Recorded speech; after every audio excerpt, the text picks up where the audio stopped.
My girlfriend declared, "I'm opening up our relationship status, without any mutual agreement first." I responded, "This timing works out beautifully." What her cousin told her the following day about my coffee date had her regretting her hasty announcement. Maya and I had been together for 4 years, the kind of steady relationship where you talk about house down payments and pet adoption timelines, where Sunday mornings meant coffee in bed and debates about which farmer's market had the best organic produce. I thought we were building something solid, something that would last through mortgage applications and family holidays.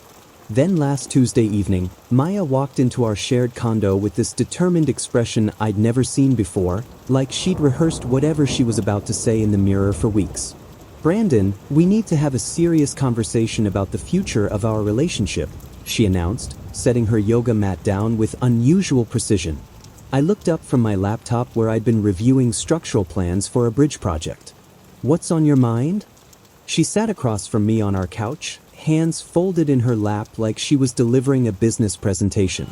"I've been doing a lot of thinking lately about personal growth and exploring different aspects of myself. I think we should transition to an open relationship structure."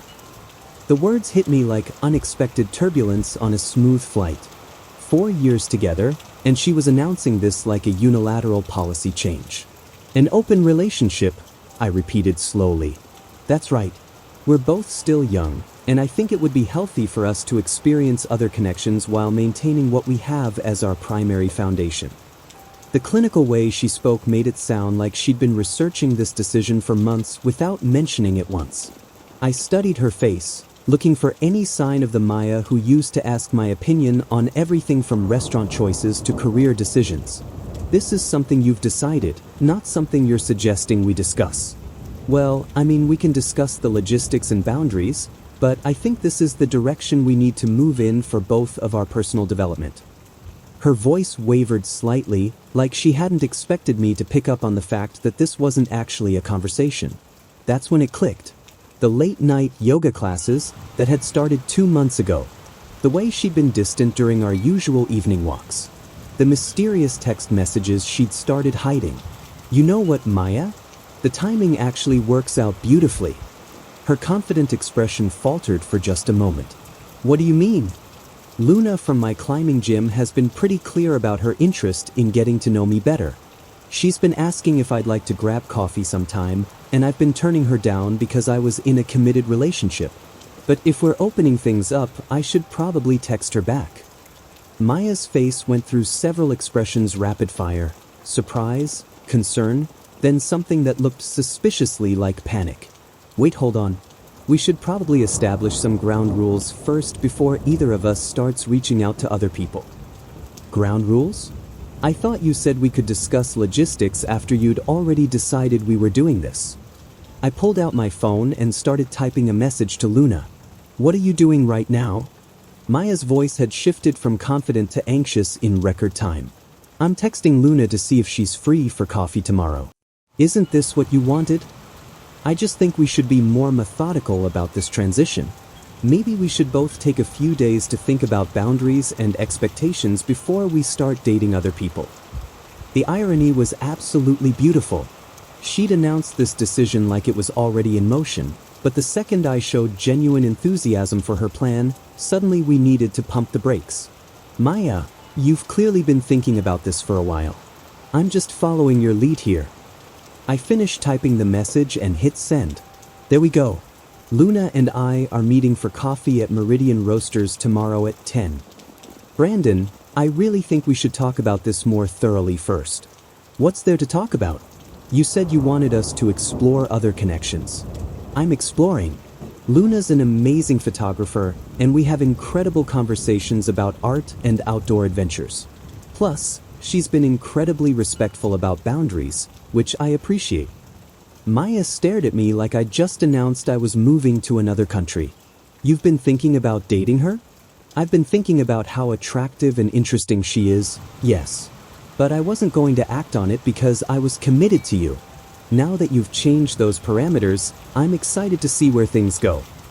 That night, Maya barely slept. I could hear her tossing and turning, probably realizing that opening our relationship meant I'd be dating other people too, not just graciously accepting whatever she'd already lined up for herself. Coffee with Luna turned into a 3-hour conversation that reminded me what genuine connection actually felt like. She taught rock climbing at the gym on weekends and spent her free time photographing Portland's hidden waterfalls, the kind of person who found beauty in places other people overlooked.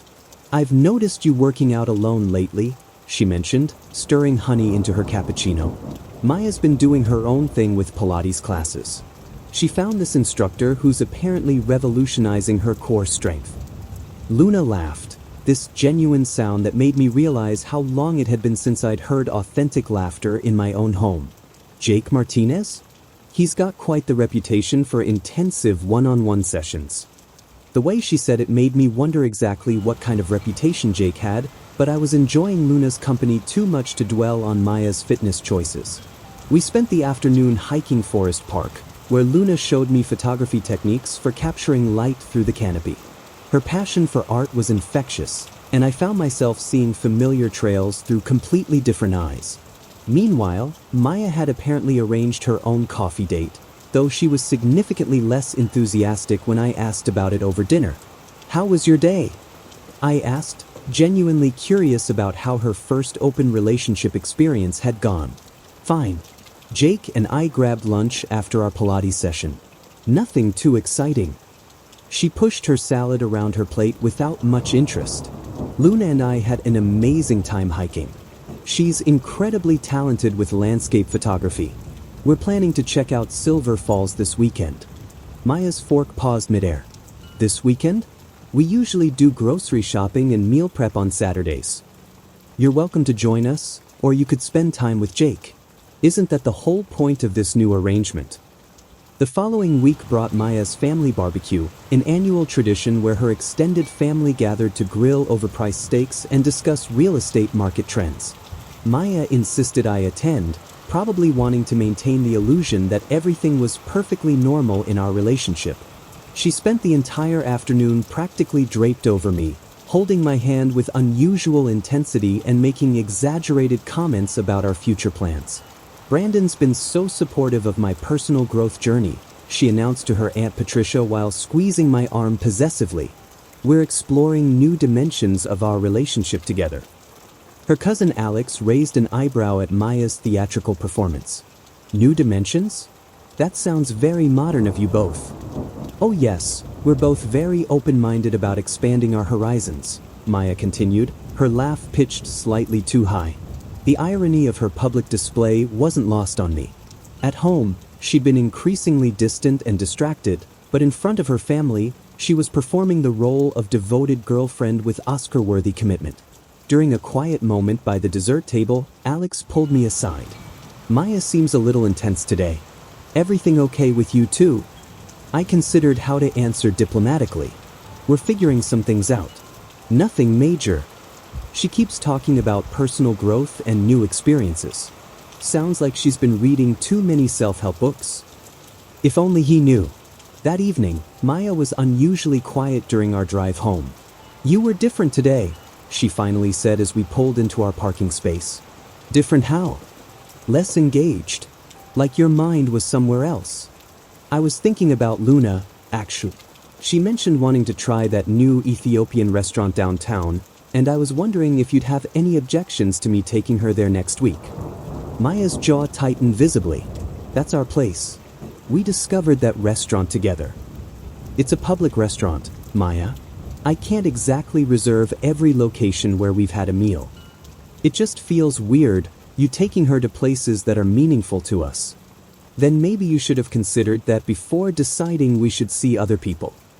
The silence stretched between us for the rest of the evening, Maya scrolling through her phone with increasing frustration while I researched camera equipment Luna had mentioned wanting to try. Sunday morning brought the text that changed everything. I was making coffee when my phone buzzed with a message from Maya's cousin Alex. "Dude, I saw you at Meridian Bistro yesterday with that gorgeous brunette. Maya know you're dating her boss's daughter?" I stared at the screen, processing what Alex had just revealed. Luna's mother was Victoria Chen, the senior partner at Chen and Associates Real Estate Development, The same company where Maya worked as a project coordinator. I'd known Luna's last name was Chen, but Portland had plenty of Chens, and I'd never connected the dots. Maya emerged from our bedroom looking like she'd barely slept, heading straight for the coffee maker without making eye contact. That's when her phone started buzzing with what sounded like an emergency. "Alex, what are you talking about?"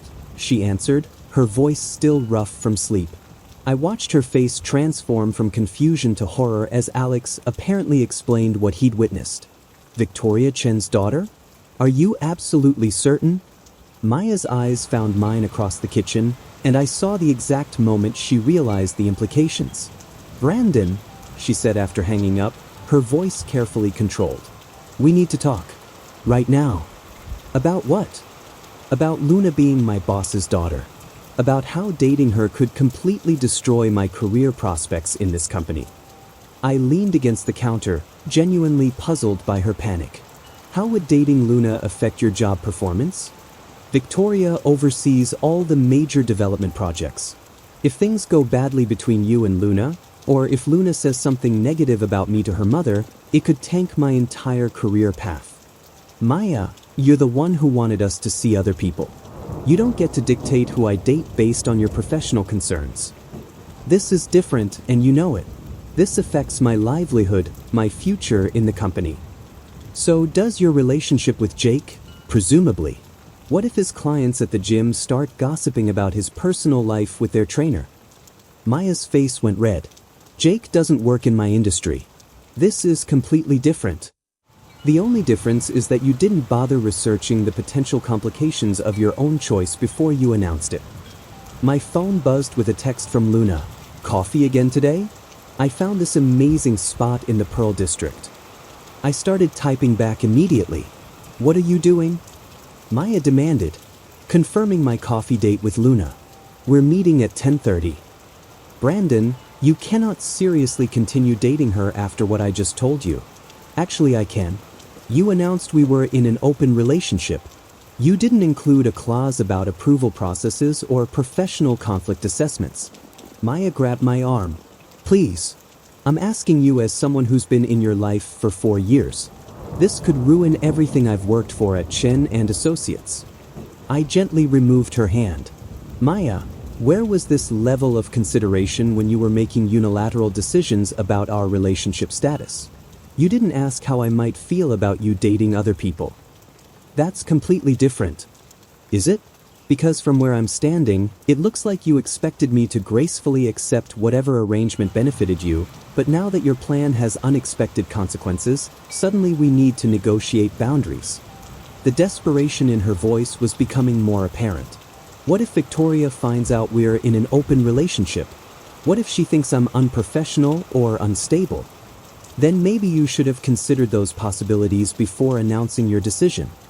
I finished my coffee and grabbed my jacket. "I'm meeting Luna in 40 minutes. We'll probably spend the day exploring some of those photography locations she mentioned." "Brandon, I'm begging you. Please don't do this." "Do what?" "Date someone who's kind, intelligent, and genuinely interested in getting to know me? Someone who asks about my engineering projects and remembers details from our conversations." Maya's composure finally cracked completely. "Fine.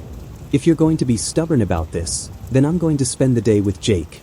See how you like it when I'm not sitting around here waiting for you to come home." "Have fun," I said, meaning it. Jake seems like a nice enough guy. The look of frustrated confusion on her face as I left was absolutely priceless. She'd expected jealousy, possessiveness, maybe even anger. Instead, I was genuinely encouraging her to enjoy her time with someone else, which clearly wasn't part of whatever script she'd been following. Luna and I spent the entire day at the Japanese garden, where she taught me about composition and natural lighting while we wandered through perfectly manicured landscapes. Her genuine enthusiasm for art was refreshing, and I found myself completely absorbed in her stories about traveling through Southeast Asia to document traditional architecture. We were sharing sushi at a small restaurant in Hawthorne when she mentioned something that made everything click into place. "My mom's been asking about you, actually. She thinks it's sweet that someone's finally showing genuine interest in my photography work." "Your mom knows about me?" Victoria Chen, senior partner at Chen and Associates. She mentioned that one of her project coordinators has a boyfriend named Brandon who works in civil engineering. Small world, right? I nearly choked on my California roll.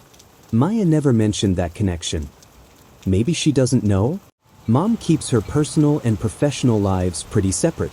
Though she did say this Maya person has been distracted at work lately, spending a lot of time on personal phone calls during meetings. Meanwhile, Maya had apparently spent her day with Jake, but when I returned to our condo that evening, she was waiting for me with the kind of manic energy that suggested things hadn't gone according to her plans. "We need to talk," she announced before I'd even closed the door. "About what?" "About everything. About this whole open relationship experiment and how it's affecting both of us." I sat down across from her, genuinely curious where this conversation was heading. "I'm listening." Jake and I had a long conversation today about expectations and boundaries, and I realized I might have rushed into this decision without fully considering all the implications. The careful way she was choosing her words suggested she'd rehearsed this conversation during her drive home. What kind of implications? Well, for starters, I've been emotionally involved with Jake for about 2 months now. We met at the Pilates studio, and things developed pretty naturally from there. I thought opening our relationship would make everything less complicated, but instead it's created this whole web of potential problems. There was the confession I'd been waiting for. 2 months.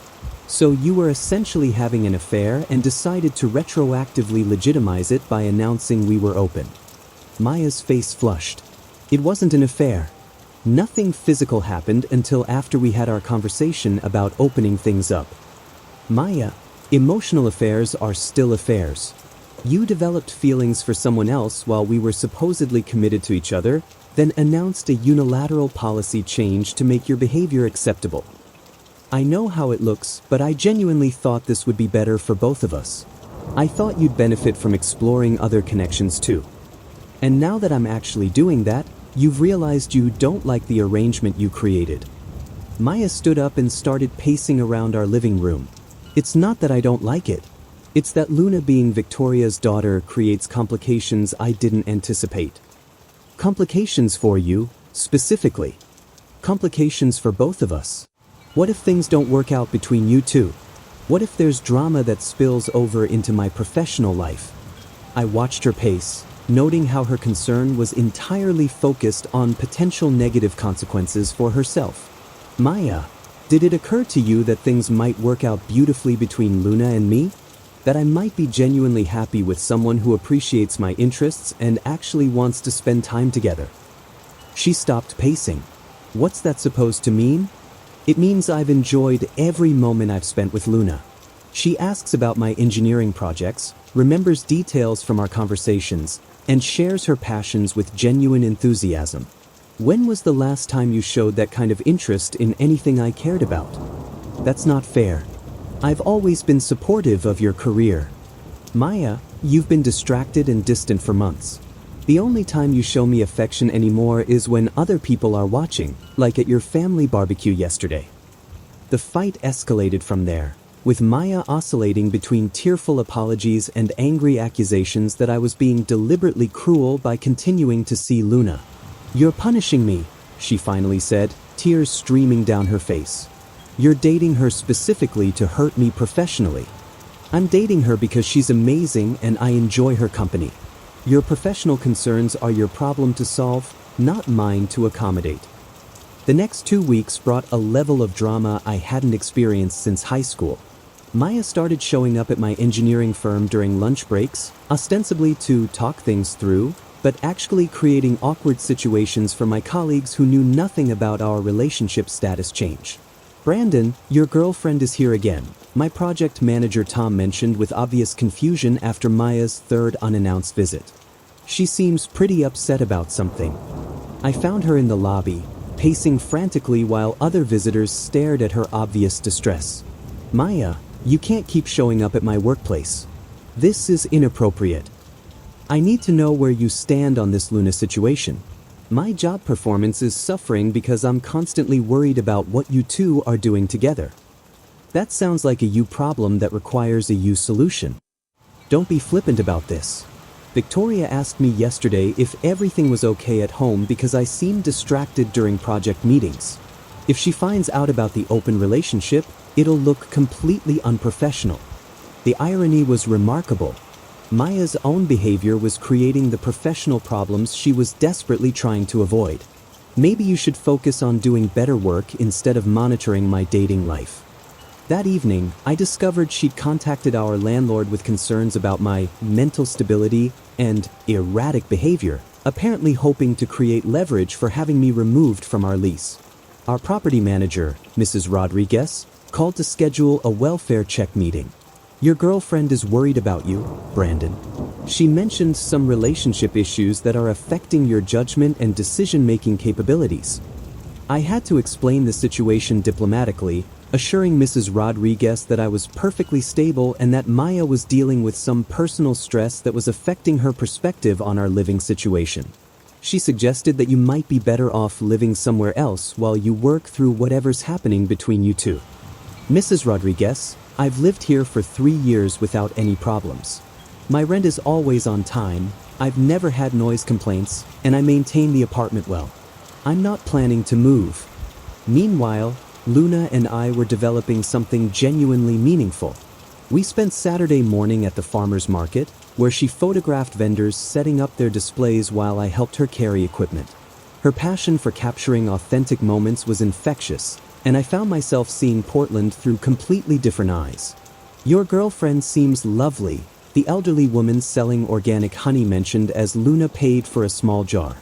We're not exactly, it's complicated, I responded, realizing I had no simple way to explain our situation. Well, whatever it is, she makes you smile in a way that seems genuine. That afternoon, Luna suggested we meet her mother for coffee, partly to address the elephant in the room about Maya's employment situation. Victoria Chen was gracious but direct, the kind of person who succeeded in real estate development by addressing problems head-on rather than dancing around them. Brandon, I want you to know that your relationship with Luna has no bearing on Maya's professional standing in my company. However, Maya's recent behavior during work hours has become a concern. What kind of behavior? Personal phone calls during client meetings, distracted performance on project deadlines, and yesterday she asked if I had any opinions about open relationships and workplace boundaries.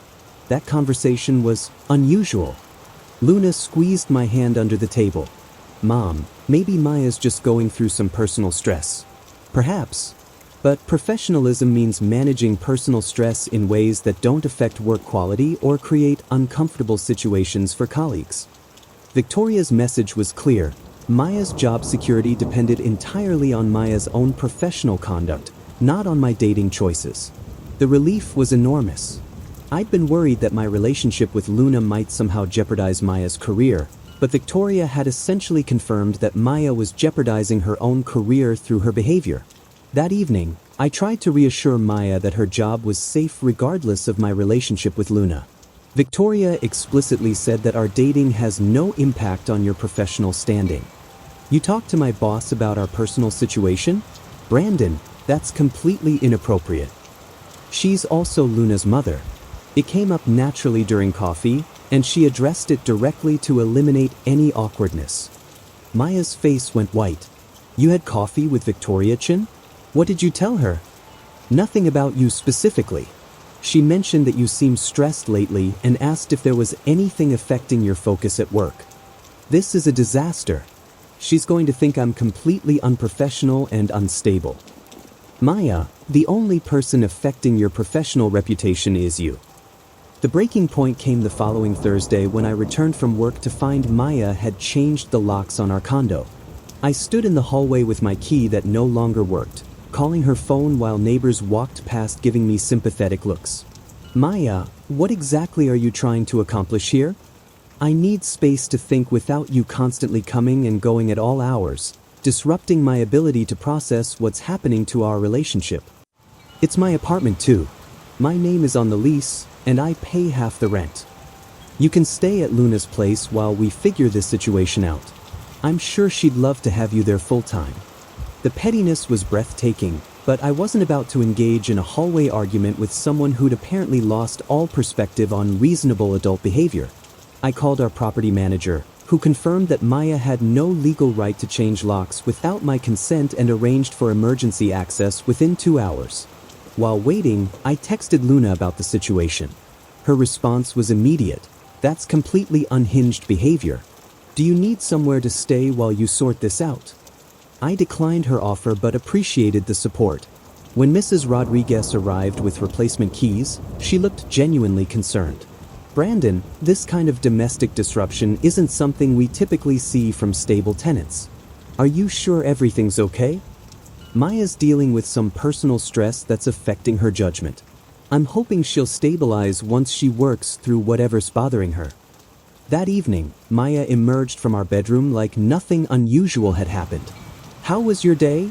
she asked, as if she hadn't literally locked me out of my own home. "Interesting. I learned that changing locks without your co-tenant's consent is considered harassment under Oregon rental law." Her casual demeanor shifted immediately. "I wasn't harassing you. I just needed some private time to think."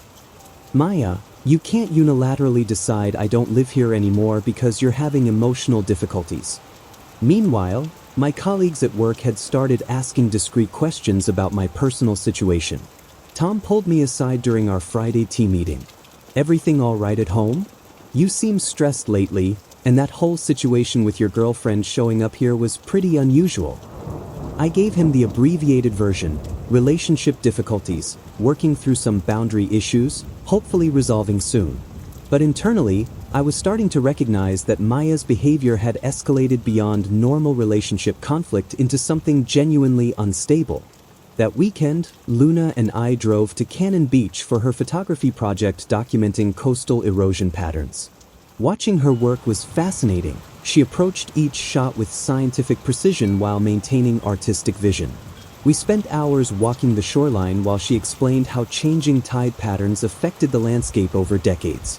"You seem more relaxed today," she observed as we sat on a driftwood log sharing Thai takeout. "Getting away from the drama helps." Maya's been creating a lot of chaos lately. "What kind of chaos?" I told her about the lock-changing incident, the workplace visits, the landlord calls. Luna listened without judgment, but her expression grew increasingly concerned. "Brandon, that behavior sounds really controlling and manipulative. Have you considered that maybe this isn't just stress about work?" "What do you mean?" "I mean, maybe Maya's showing you who she really is when she doesn't get her way. People reveal their true character during conflicts." That Monday brought disturbing news from Maya's workplace. She'd apparently had a meltdown during a client presentation, crying in front of potential investors and creating an extremely awkward situation for everyone involved. Victoria called me directly, which felt surreal but necessary. "Brandon, I'm reaching out because Maya listed you as her emergency contact, and I'm genuinely concerned about her well-being." She broke down during our Morrison development presentation this morning. "What happened exactly?" She started crying mid-sentence while discussing timeline projections, then excused herself and didn't return. The clients were confused and uncomfortable. I found her in the bathroom 20 minutes later, completely distraught about personal relationship issues affecting her ability to concentrate. Victoria's tone was professionally sympathetic but clearly strained. I've suggested she take some personal time to address whatever's happening in her life, but she insisted that wouldn't solve the underlying problems. "I appreciate you calling. Maya's been dealing with some relationship stress, but I didn't realize it was affecting her work so dramatically. Brandon, as Luna's mother, I like you personally. As Maya's supervisor, I need to tell you that her professional conduct has become a serious concern. She's missed 3 client meetings this month, and today's incident was witnessed by major potential clients." The implication was clear. Maya's job was genuinely at risk, not because of my relationship with Luna, but because of her own deteriorating professional performance. By Tuesday evening, I'd made my decision. I called my friend Marcus, who owned a moving truck, and arranged to collect my belongings while Maya was at work. 4 years of shared possessions took surprisingly little time to sort through once I focused on what was actually mine versus what belonged to our coupled life together. I found her phone hidden under a stack of magazines, still logged into her text messages with Jake. The conversation history revealed everything I'd suspected but hadn't wanted to confirm. 2 months of increasingly intimate messages, complaints about my boring predictability, and detailed plans for their relationship once she'd handled the Brandon situation gracefully. "I can't wait until this whole mess is resolved and we can be together properly," read one message from 3 weeks ago. "He's being so difficult about everything, like he doesn't understand that some people outgrow their relationships naturally." Jake's responses were less romantic than Maya probably hoped. "Yeah, transitions are complicated. Speaking of which, I should mention that I'm also seeing 2 other women right now. I hope that doesn't create problems for us." The thread continued with Maya trying to negotiate exclusivity while Jake repeatedly explained that he preferred keeping things casual with multiple people. By last week, their conversations had taken a distinctly different tone. "Maya, I think you misunderstood what I was looking for. I'm not interested in replacing your current relationship with something equally committed.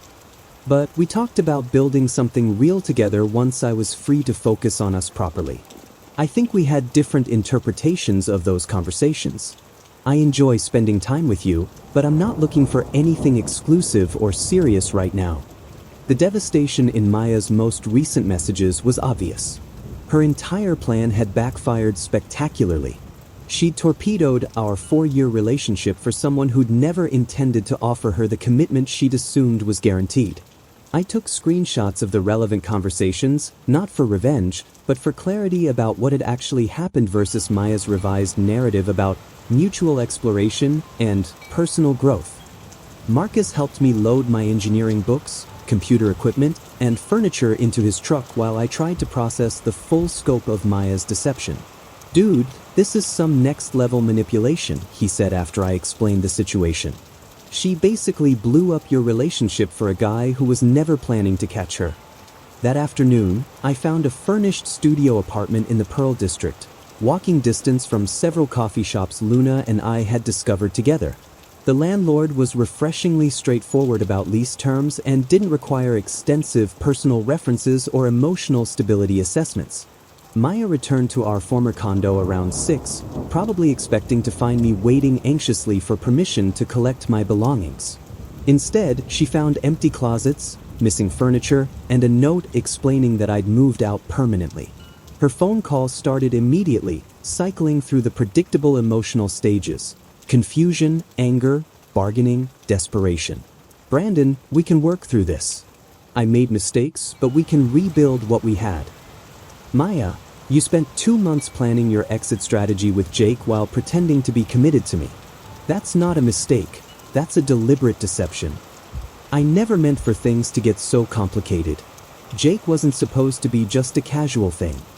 So you admit this was all about transitioning from me to him, and the open relationship was just cover for your affair."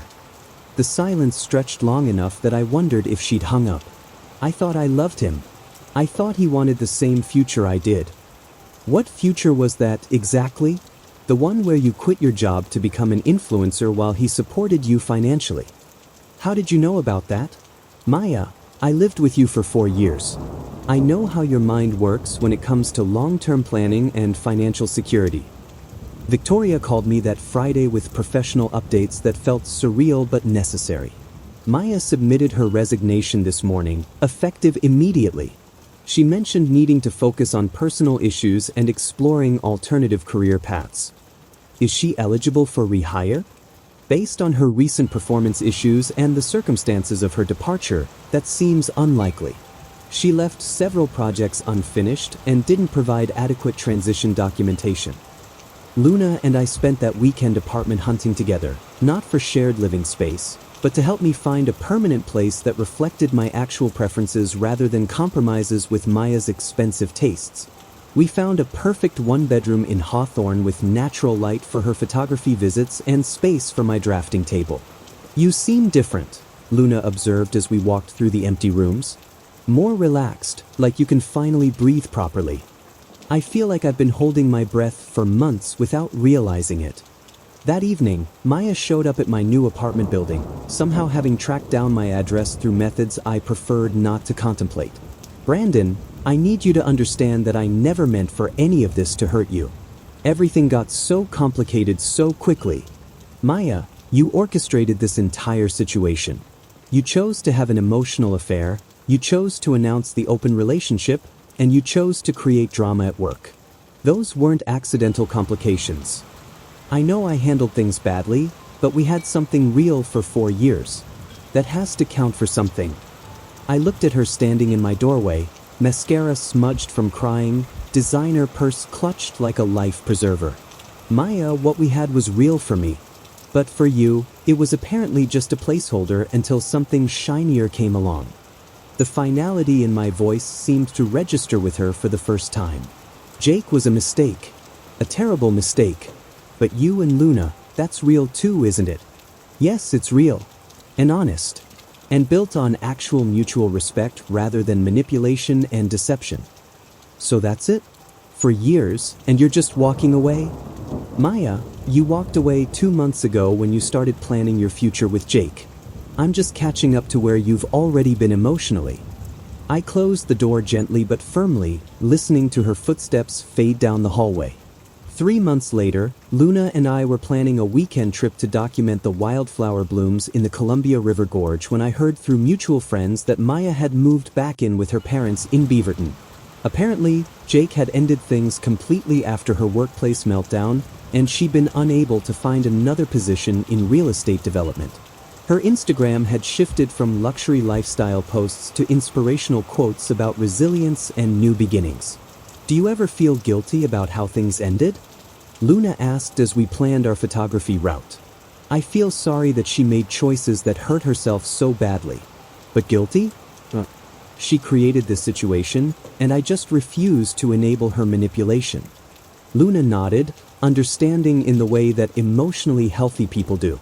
Sometimes the most loving thing you can do is let someone experience the consequences of their actions instead of protecting them from reality.